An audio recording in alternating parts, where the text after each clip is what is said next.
চলুন আপনার মেধা নিয়ে একটু খেলা করি। 5টি এমন প্রশ্ন আপনাকে করা হবে যেগুলোর উত্তর মেধা খাটিয়ে দিতে হবে। প্রতিটি প্রশ্নের উত্তর দিতে পারলে পেয়ে যাবেন 5 পয়েন্ট। 5টি প্রশ্ন শেষে আপনার সবগুলো পয়েন্টের যোগফল অনুযায়ী A+A এবং B গ্রেড এবং F অর্থাৎ ফেইল দেয়া হবে। তো চলুন দেখা যাক প্রশ্নগুলোর সঠিক উত্তর দিয়ে আপনি কত পয়েন্ট পর্যন্ত তুলতে পারেন। প্রতিটি প্রশ্নের পর উত্তর দেওয়ার জন্য আপনার হাতে থাকবে 10 সেকেন্ড সময়। চলুন শুরু করা যাক। প্রথম প্রশ্ন, লিমন একদিন একটি আমবাগান থেকে 5টি আম পাড়ে এবং আমগুলো জড়িতে করে লিমন যখন বাড়িতে আসবে তখন আমবাগানের মালিক বিশ্বনাথ বাবু লিমনকে দেখে ফেলে। বিশ্বনাথ বাবু প্রচন্ড রেগে যায় এবং লিমনকে বলে, আমি তোকে একটি প্রশ্ন করব, তুই যদি সেই প্রশ্নের উত্তর দিতে পারিস তাহলে আমি তোকে খুশি মনে 10টি আম দিব, আর যদি তুই উত্তরটি বলতে না পারিস তাহলে আমি আম চুরির জন্য তোর বাবার কাছে বিচার দিব আর বাগানের আজকের সব কাজ তোকে দিয়ে করাবো। প্রশ্নটি হলো, জুরিতে যে 5টি আম আছে সেখান থেকে এই 5 জনকে একটি করে আম দিতে হবে, প্রত্যেককে একটি করে আম দিয়েও একটি আম জুরিতে থাকতে হবে।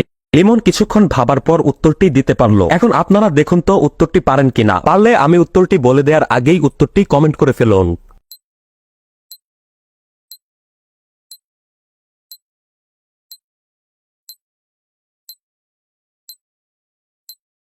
আপনি কি উত্তরটি পেয়েছেন? আপনি যদি 4 জনকে একটি করে আম দিয়ে দিন এবং বাকি থাকা আরেকজনকে জুরি সহ একটি আম দিয়ে দিন তাহলে প্রত্যেকেই একটি করে আম পেয়ে যাবে এবং একটি আম জুরিতেও থেকে যাবে। যদি আপনি উত্তরটি বের করে থাকেন তাহলে আপনি পেয়েছেন 5 পয়েন্ট। চলুন পরের প্রশ্নটি দেখা যাক। এটি একটি খুবই মজার প্রশ্ন। এমন কোন জিনিস যেটা আমরা ব্যবহার করার জন্য কিনি কিন্তু ব্যবহার করার আগেই ভেঙে ফেলি? আমি আরেকটু সহজ করে দেই। এখানে যে জিনিসটির কথা বলা হয়েছে সেই জিনিসটি আমরা প্রত্যেকদিন হয়তো কয়েকবার ব্যবহার করে থাকি। তো একটু বুদ্ধি খাটিয়ে দেখুন আপনি পারেন কিনা। আর পারলে আমি উত্তর বলার আগেই কমেন্টে উত্তরটি জানিয়ে দিন।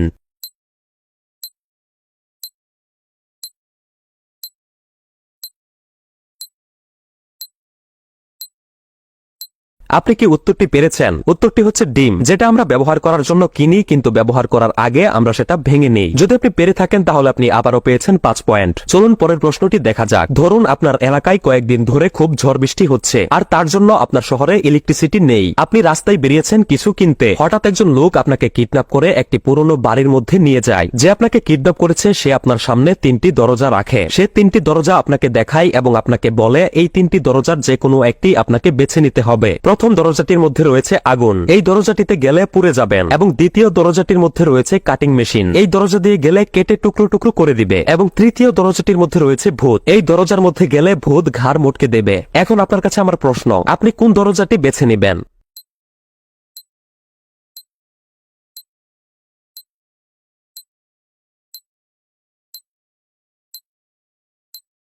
উত্তরটি কি আপনি পেয়েছেন? আপনাকে দ্বিতীয় দরজার পেছনে যে কাটিং মেশিনটা আছে ওই দরজাটি বেছে নিতে হবে, কারণ পুরো শহরেই ইলেকট্রিসিটি নেই, এজন্য অবশ্যই কাটিং মেশিনটি চলবে না। যদি সঠিক উত্তরটি পেরে থাকেন তাহলে আপনি পেয়েছেন 5 পয়েন্ট। চলুন চতুর্থ প্রশ্নটি দেখা যাক। একটি বৃত্তে কয়টি সাইড আছে? আমরা জানি বৃত্ত গোলাকার, তো এর মধ্যে আবার সাইড কিভাবে থাকবে? এই প্রশ্নটি একটু চালাকি করে করা হয়েছে, মেধা খাটালেই উত্তরটি পেয়ে যাবেন।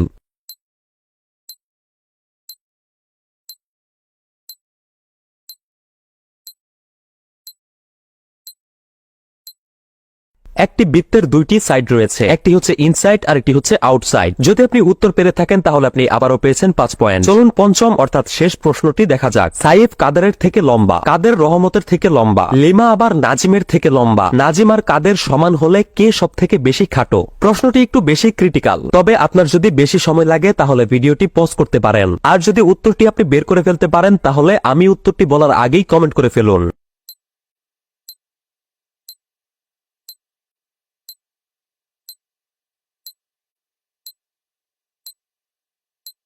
এখানে সব থেকে বেশি খাটো হচ্ছে রহমত। যদি আপনি পেরে থাকেন তাহলে আপনি পেয়েছেন 5 পয়েন্ট। তো এর সাথে সাথে 5টি প্রশ্ন শেষ হলো। আপনি মোট কত পয়েন্ট পেয়েছেন যোগ করুন। যোগ করা শেষ হলে চলুন আপনি কত গ্রেড পেয়েছেন সেটি দেখে আসা যাক। যদি আপনি 18 এর উপরে পয়েন্ট পেয়ে থাকেন তাহলে আপনার গ্রেড হচ্ছে A+, 15 এর উপরে পয়েন্ট পেয়ে থাকলে আপনার গ্রেড হচ্ছে A, আর যদি আপনি 10 এর উপরে পয়েন্ট পেয়ে থাকেন তাহলে আপনার গ্রেড হচ্ছে B, যদি আপনি 9 এর কম পয়েন্ট পেয়ে থাকেন তাহলে আপনার গ্রেড হচ্ছে F, অর্থাৎ আপনি ফেল করেছেন। তো আপনি কত পয়েন্ট এবং কি গ্রেড পেয়েছেন কমেন্ট করে জানান। ভিডিওটিতে 3000 লাইক পড়ে যাওয়ার সাথে সাথেই এই ভিডিওটির তৃতীয় পার্ট আপলোড করে দিব। পরবর্তী ইন্টারেস্টিং ভিডিওটি মিস না করতে অবশ্যই পেজটি ফলো করে রাখুন। ধন্যবাদ।